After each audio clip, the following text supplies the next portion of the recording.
it must be the Jews' fault or the immigrants' fault or women's fault. Yeah, no, it's just them. Now, this guy is one of my favorite, Robbie Roadster, and I'm actually going to be doing an interview with him. This guy shows up kind of in a Weird Al way and takes some songs specifically to mock these people. He's been arrested now quite a few times, and he's still out there in front of all of us. And part of why they hate him so much is because he just doesn't give a shit.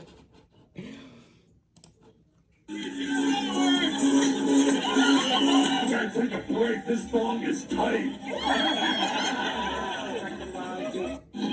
Capitol Police, how you doing? Are you ready to party, Capitol Police?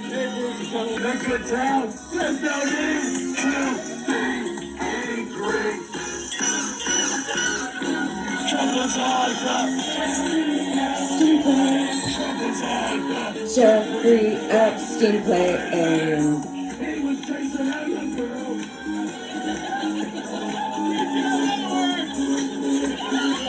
Can't take a break. This song is tight.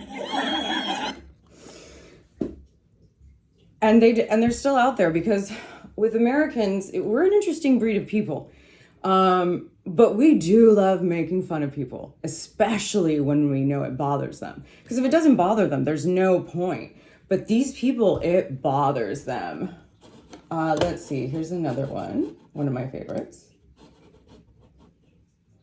Arrest me, Daddy! Times are bleak right now, yes, we know. But recently, Kristi Noem went on Fox News and she complained that people in Chicago are being mean to ICE agents. Let's take a look. They don't even let our ICE officers and our Border Patrol officers use restrooms in facilities. Those men and women were telling us that they have to figure out even where they can go sit down for 5 minutes to have lunch or to use a restroom. Maybe that's because they wanted to go into Mexican restaurants and they want to go wherever they want, and they don't understand why they're not welcome. Good God, this woman has no shame. And if you haven't seen my Kristi Noem and Greg Bovino star-crossed lovers, you should, because I kind of go into her costume changes and her entire just bullshit. But here's one of my favorites. This week, as Trump was going through a Ford plant, and you know he can't take a joke.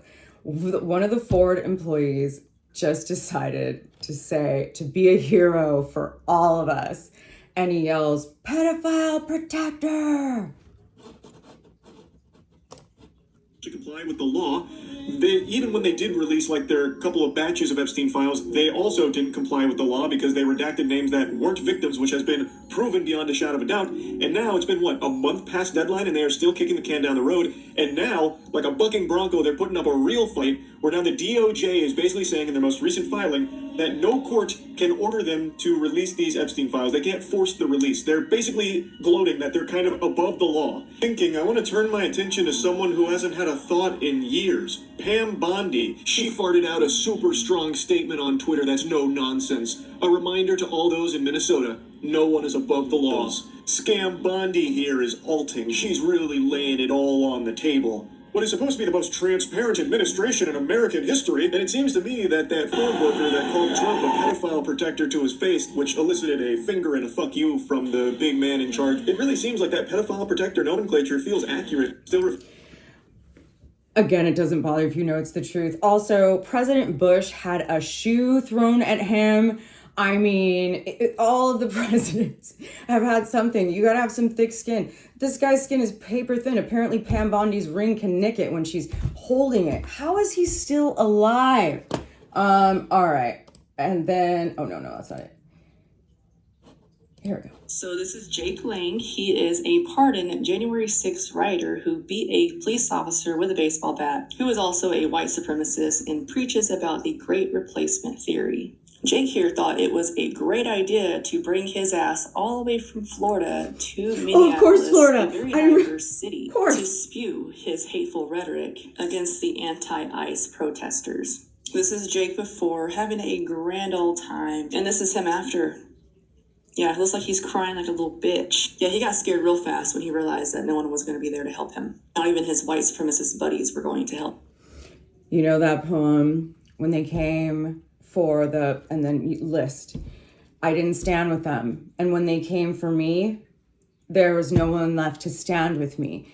That's what this fool found out. But I can't believe the bravery on that piece of shit to go out there and confront people and think that they're not going to get something. That's what I love about these MAGA people. They threaten all this violence and they're so tough, but you get a group of people that are about to, show them what they're made of, and they cry like little bitty girls.